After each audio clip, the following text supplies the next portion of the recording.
Durante mais de uma década, dezenas de corpos aparecem junto a uma via rodoviária, na berma da estrada e perto da via oceânica.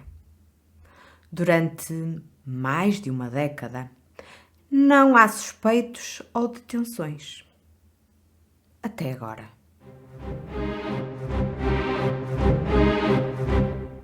Olá, eu sou a Isabel Formalista e esta é a Fórmula do Crime. Hoje estou cá para falar sobre suspeitos improváveis e uma detenção. Como já nos apercebemos, a investigação dos assassinatos não foi perfeita e houve muitos percalços que, de certa maneira, impediram que ela se desenrolasse de forma normal. O interveniente, que nesse aspecto tem gerado a maior controvérsia, é James Burke. James Burke inicia a sua carreira no Departamento de Polícia de Nova York, na década de 80. Anos mais tarde, acaba por migrar para o Departamento de Polícia do Condado de Suffolk. Mas em 1995 foi alvo de uma investigação interna. Sabem aquelas investigações que normalmente são feitas para ver se as pessoas que lá trabalham cumprem os estándares, os comportamentos que seriam de esperar? Pois muito bem.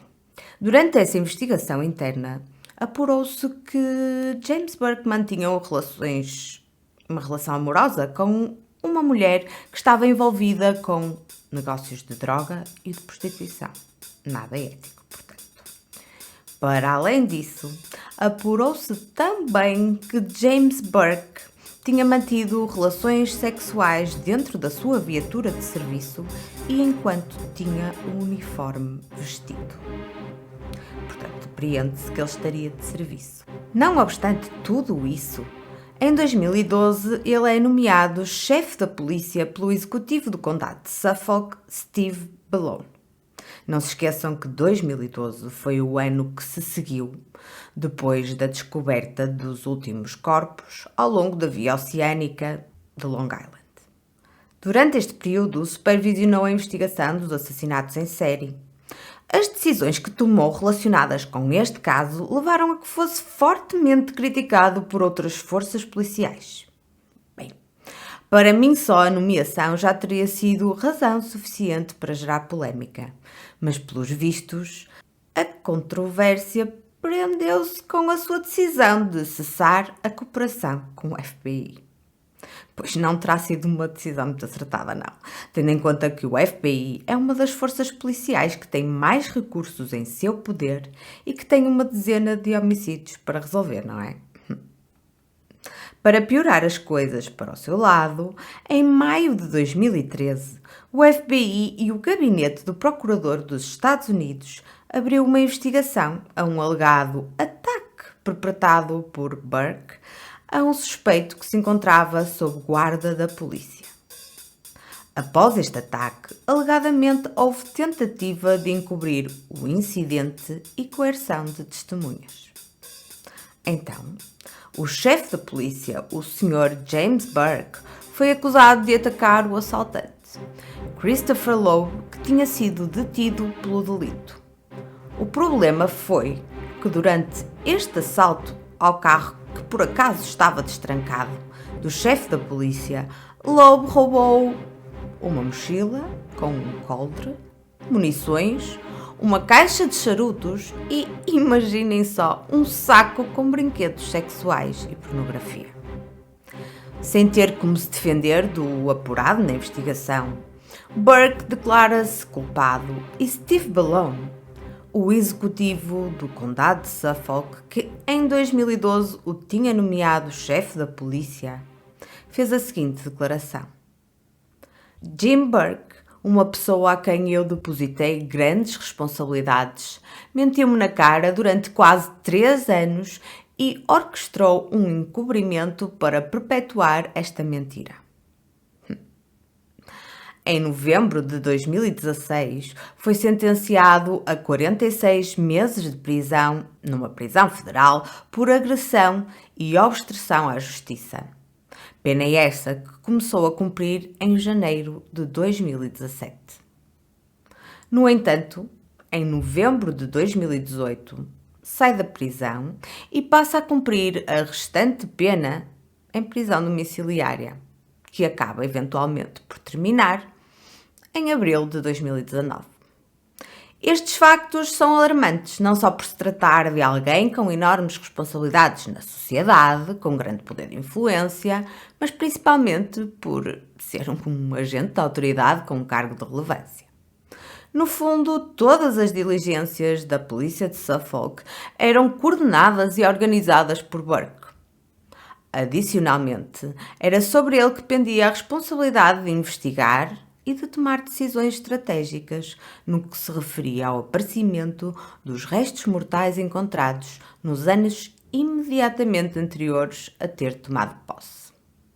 Relembro que Shannon desaparece em maio de 2010, as vítimas de Gilgo são encontradas em dezembro, as buscas cessam temporariamente e, quando são retomadas, segue-se a descoberta de novas vítimas, até que, em dezembro de 2011, é encontrado o corpo de Shannon Gilbert. Burke torna-se chefe em 2012. Uma decisão que considero estranha, uma vez que se sabia que tinha cometido alguns comportamentos no mínimo censuráveis durante o exercício das suas funções. Todo este background, aliado ao facto de ter cessado a colaboração com o FBI e de manter relações com prostitutas e, eventualmente, com traficantes, levaram a que muitos desconfiassem da sua participação nos crimes, ou, pelo menos, da sua intervenção para obstruir a investigação. Não nos podemos esquecer que todas as vítimas de Gilgo parecem ter desaparecido depois de ter baixado a guarda e ignorado uma ou outra rotina que até então tinham implementado para a sua segurança. Muitos familiares na altura acreditavam que estes comportamentos tinham de ter algum fundamento, e entre as hipóteses sugeridas estava o facto de o cliente se tratar de um agente da lei, por exemplo. Por isso, à medida que se foram conhecendo os novos factos, Burke passou a ser um suspeito viável para muitas pessoas. Esta opinião tem vindo a ganhar adeptos, uma vez que, em agosto de 2023, Burke volta a ser detido. Porquê? Por ter exibido os seus órgãos sexuais e expressado o seu interesse em sexo oral a um guarda florestal à paisana que circulava no Parque Memorial aos Veteranos do Vietnã. Burke, na altura com 58 anos, tentou depois escapar à detenção usando a sua posição de antigo agente de autoridade. Esta detenção foi produto de uma operação que tinha sido criada devido a queixas de que havia pessoas que solicitavam atos sexuais naquele parque. Uma vez que o guarda florestal não demonstrou permeabilidade à sua argumentação, portanto, não fez caso. Burke fez uma última tentativa e tentou demovê-lo, dizendo que a sua detenção seria uma humilhação pública, pois que não tivesse feito, não é? Foi então indiciado por solicitação de serviços de prostituição, oferta de ato sexual, exposição indecente e obscenidade pública. Desde então, as duas primeiras acusações caíram.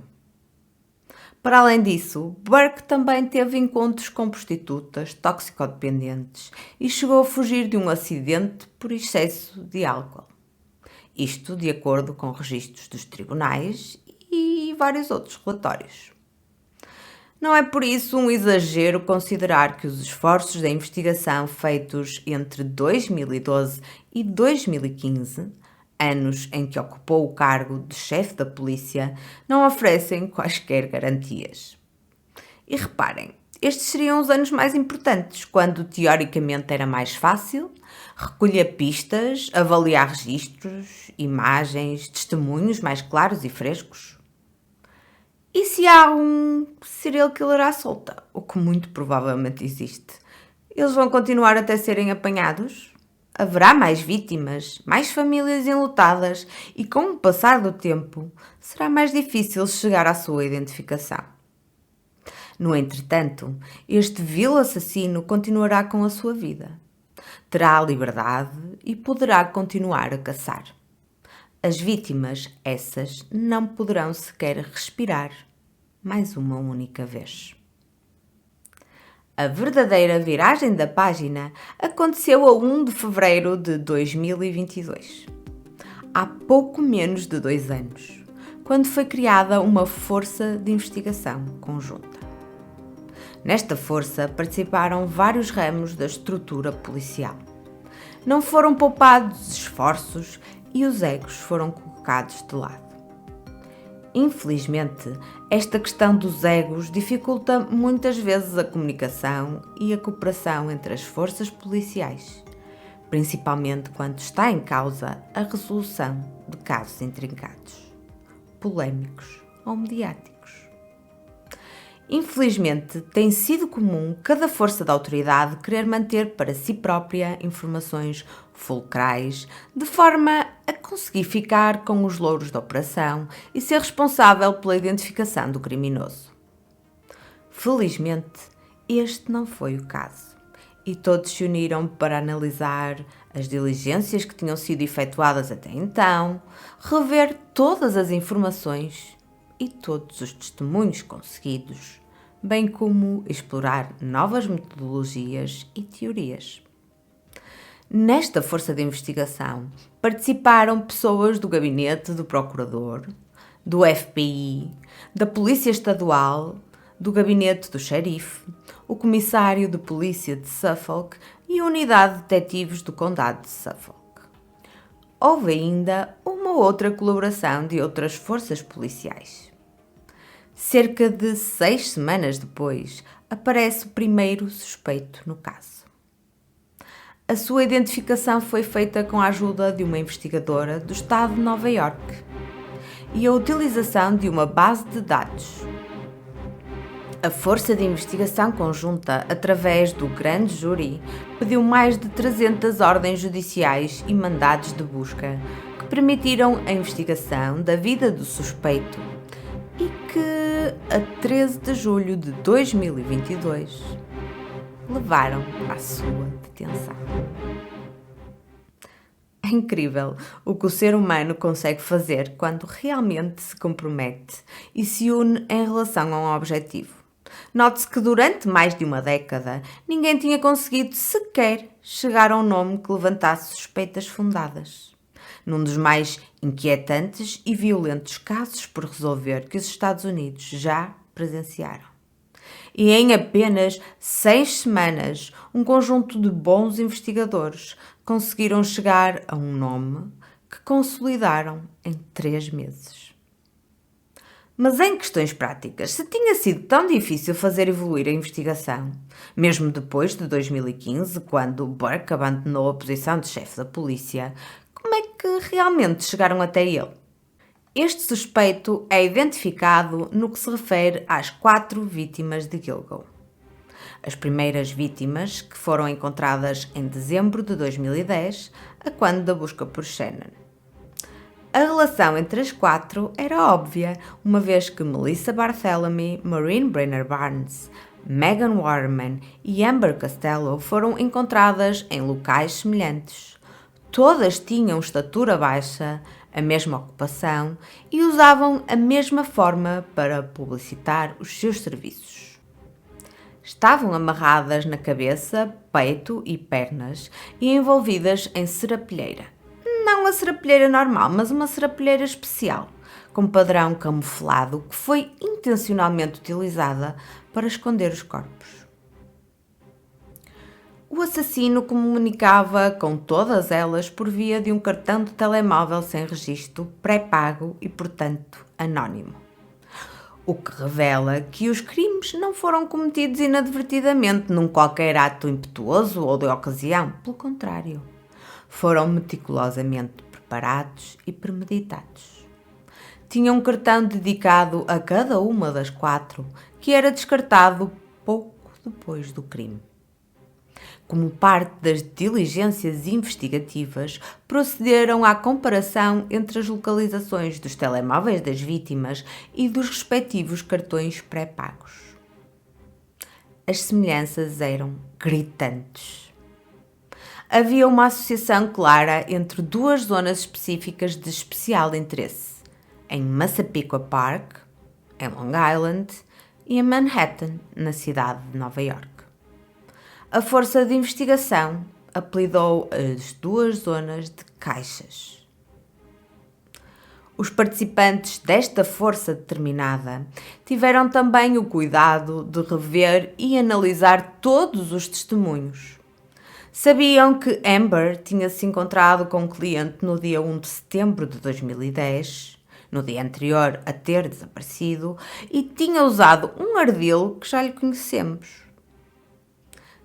Aquele que falamos no episódio que lhe dedicamos. Recebe o cliente em casa, como se tudo decorresse dentro da normalidade, cobra os seus serviços a priori e depois disso, alguém que finge ter um relacionamento com Amber entra em casa surpreendendo-os e exigindo explicações relativamente ao que se estaria a passar.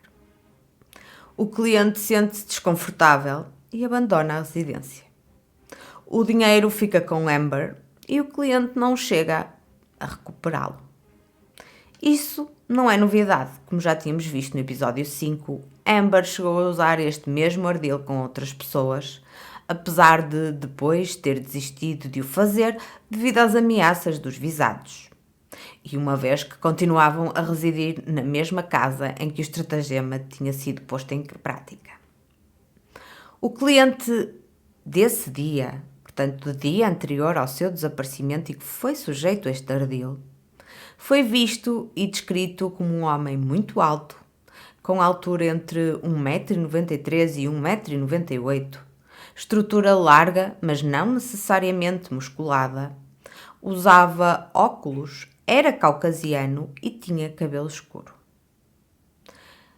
Para além disso, conduzia uma pick-up Chevrolet Avalanche de primeira geração, de cor escura, que tinha uma estrutura triangular distinta entre a cabine e a zona de carga.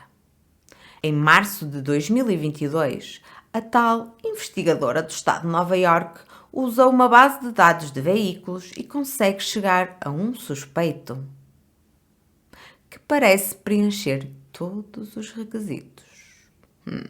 E esta, hein? Rex Heuermann, o detido, mede 1,93 m de altura, tem uma constituição física larga, embora não musculada, usa óculos, tem cabelo escuro.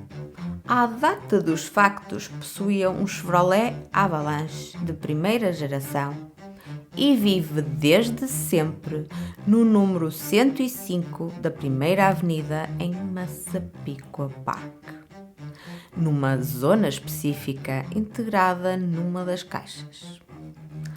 Para além disso, trabalha em Manhattan e, na altura, o endereço do local de trabalho também estava abrangido pela zona específica da outra caixa que o FBI já tinha identificado em 2012. E apesar de termos consciência das muitas falhas nas primeiras investigações, houve departamentos que fizeram o seu trabalho e não falharam. Contra todas as probabilidades, tendo em conta o tempo passado entre o desaparecimento das vítimas e a descoberta dos seus corpos, foram recuperados elementos chaves de prova. Apesar de Maureen ter desaparecido em julho de 2007, em dezembro de 2010 foi possível recuperar um cabelo que se encontrava na fivela do cinto que tinha sido usado para prender as suas pernas. Junto a Megan Waterman, foram recuperados 3 cabelos encontrados entre a zona das pernas, na serapilheira que a envolvia e na fita utilizada. Amber Costello, a última a desaparecer, carregava também um cabelo que não era seu e que foi recuperado. E agora pensamos, bem, se há cabelo, há ADN. Pois, o problema está mesmo aí. Haver até poderá haver. Só que, como estes cabelos passaram muito tempo expostos às mais variadas condições ambientais, estavam muito degradados. E, na época, as técnicas tradicionais de análise de ADN não podiam ser utilizadas. Por esta razão, foi impossível extrair outras informações a partir destes elementos de prova tão promissores. Esta linha de investigação tinha chegado a um beco sem saída e teriam de prosseguir por outras vias. Portanto, em 2012, as autoridades já tinham conhecimento da existência destas duas caixas que constituíam zonas de interesse. Sabiam que tinham recuperado os cabelos que na altura não conseguiam analisar, mas não tinham dado a devida importância ou não tinham investigado o cliente que tinha contratado Amber no dia anterior ao acidente.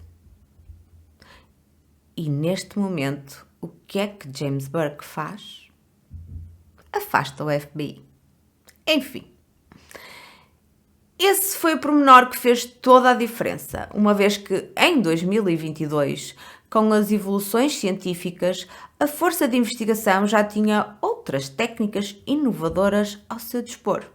Mais precisamente a técnica de análise de ADN mitocondrial, que foi utilizada para analisar o ADN dos cabelos encontrados em cada uma das vítimas. Munidos com a informação genética obtida e com a identificação de um suspeito, era imperativo confirmar que Rex Heuermann era efetivamente o responsável pelos assassinatos das 4 vítimas de Gilgo. As provas existentes foram, entretanto, consolidadas através de outras informações obtidas através de mandados judiciais. A força de intervenção procedeu imediatamente à vigilância apertada de Heuermann. Não só para evitar que cometesse mais crimes, mas também para conseguirem uma amostra do seu ADN, de forma a confirmarem definitivamente as suas suspeitas. Isto é algo que a polícia faz com cada vez mais frequência. Se assim não fosse, teriam de pedir uma ordem judicial para a obtenção de uma amostra de DNA. Não creio que nesse aspecto houvesse grandes problemas. Contudo, isso ia alertar o suspeito, que ficaria a saber que estava na mira da justiça. Podia assim tentar a fuga ou cometer algum ato cruel levado pelo desespero. A polícia opta por recuperar qualquer objeto descartado pelo suspeito num local público, uma vez que se trata de algo que foi abandonado de livre vontade e sob o qual já não há qualquer presunção de posse. O que tramou Rex Heuermann foram os seus vícios alimentares e a sua predileção por pizza. Rex gostava tanto desta refeição que frequentemente a comprava e comia enquanto se deslocava pelas movimentadas ruas de Manhattan, um hábito que muitos nova-iorquinos têm.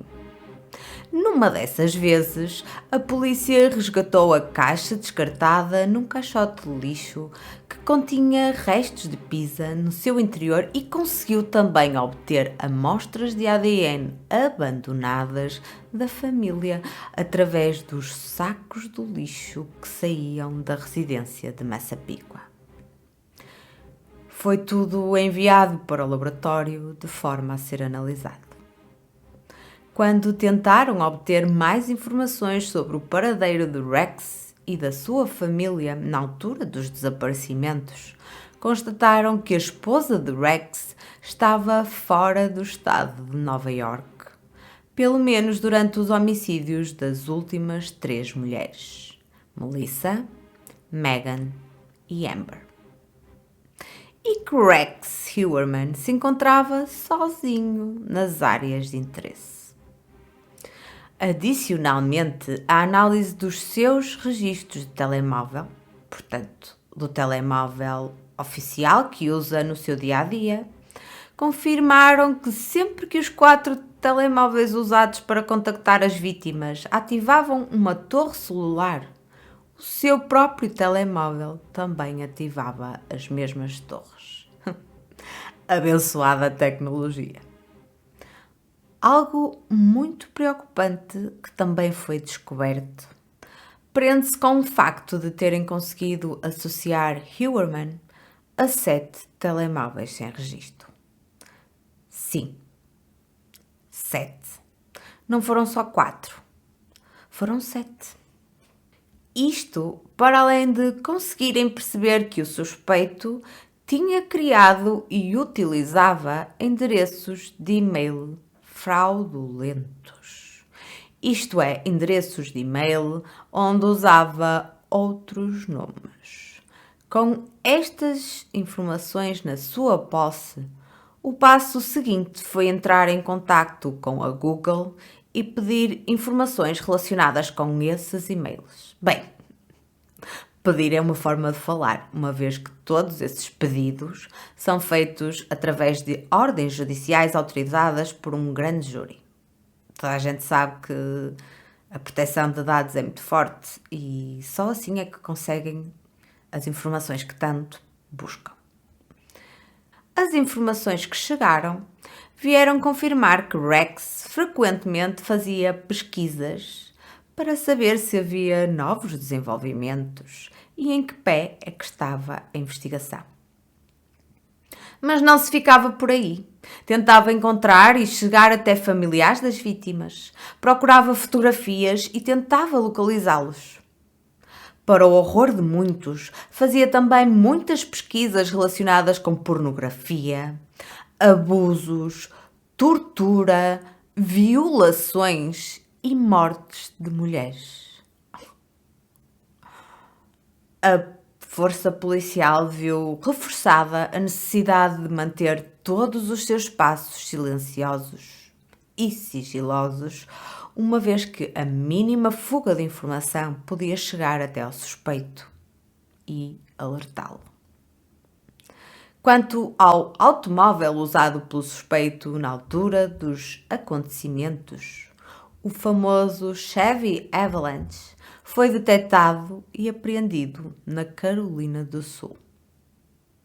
A 13 de julho de 2022, no momento da detenção, Rex Huerman tinha na sua posse um novo cartão de telemóvel sem registro, que as autoridades vão investigar. Preparar-se-ia para fazer uma nova vítima? Não sabemos. O que sabemos é que desde esse dia já não poderá voltar a matar, porque se encontra detido até aos dias de hoje. Na sua indiciação, é possível verificar que as provas foram minuciosamente escrutinadas e solidificadas. Cada uma delas encontra-se sustentada por várias outras. Assim, no dia 14 de julho de 2022, Rex Huerman é formalmente indiciado pelos homicídios qualificados e homicídios simples de Megan Waterman, Amber Costello e Melissa Barthélemy. Durante esta indiciação, fica também patente que é o principal suspeito do homicídio de Maureen Brenner Barnes, como não podia deixar de ser. Na minha opinião, talvez seja mais difícil obter prova tão contundente neste último caso, já que os registros telefónicos em questão datam de 2007, e esse foi um período onde se deram grandes revoluções tecnológicas. Mas isto são apenas as minhas próprias suposições. Na resposta ao pedido de fiança, o Ministério Público sublinhou a natureza hedionda dos delitos e todos os esforços que o arguido fez para evadir a justiça, quer através do uso de telemóveis sem registro, de e-mails fictícios ou das buscas por informações relativas à investigação, portanto, contra a vigilância. Salientou o histórico de posse de armas de fogo e pediu que Huerman fosse mantido em prisão preventiva sem direito a fiança. Hillerman mantém-se preso até aos dias de hoje. Segundo os relatos das autoridades, o comportamento que Rex Hillerman teve depois de ser preso é o comportamento típico de alguém que aceitou aquilo que lhe aconteceu. Encontra-se detido numa cela de 5 metros quadrados. Um bocado pequena para ele, não? E esteve algum tempo sob vigilância suicida para prevenir que tentasse alguma coisa contra a própria vida. Durante as buscas que foram realizadas à sua casa, foram encontradas cerca de 200 armas no piso inferior. 200 armas. Nós podemos ficar chocados porque parece um autêntico arsenal, mas infelizmente nos Estados Unidos há muita gente que tem esse número de armas em casa, sem qualquer tipo de sítio especial onde as colocar. Colocam-nas em casa como se tratasse de um outro item, de um armário ou qualquer outra coisa. 200 armas. Eu acho que ninguém consegue perceber qual é a utilidade de ter 200 armas em casa. Mas pronto, são mentalidades, não é? Entretanto, a esposa de Hillerman mostrou-se absolutamente chocada com o acontecido e pediu o divórcio. Acho que foi uma decisão acertada, não? O importante é agora sabermos se ela tinha realmente conhecimento ou não sobre todas as ações que o marido tinha cometido. Mas isso será, se calhar, um tema que vamos explorar no próximo episódio. Fiquei realmente muito contente por vos poder dizer esta boa nova, por vos poder dizer que o assassino ou o suspeito dos assassinatos das 4 vítimas de Gilgo foi detido. E foi o suspeito das 4 vítimas de Gilgo, mas não sabemos se não terá sido também o responsável por todas as outras mortes que entretanto foram descobertas. Rex Hillerman parecia ser o elemento normal da comunidade, que ninguém presta particular atenção. É só mais um que se encontra no meio da multidão e que se esconde nela, que se embrenha e que não levanta qualquer suspeita. É algo que devemos realmente ficar a pensar. Quantas pessoas capazes de atos terríveis não se escondem, não se embrenham no meio de uma sociedade que parece ser trabalhadora, pacata? Quantos não têm estes ímpetos e não são capazes de cometer atos tão cruéis? Este foi o 7º episódio da Fórmula do Crime. Vejo-vos para a próxima. Espero que sim. Espero que tenham gostado deste episódio da Fórmula do Crime. Se gostaram, não se esqueçam, coloquem um like, subscrevam, façam um comentário, deem-nos algumas dicas, respondam a algumas questões que vou colocando por aqui. Deem-nos basicamente a vossa opinião. O vosso apoio, subscrição ou partilha são essenciais para conseguirmos continuar a produzir novos episódios e a levar até vós a verdadeira investigação criminal. Casos reais que acontecem no dia a dia e que têm muito impacto na sociedade. Quiçá esta não será a melhor forma de nos tornarmos elementos mais participativos e mais atentos ao nosso próximo e a quem nos rodeia.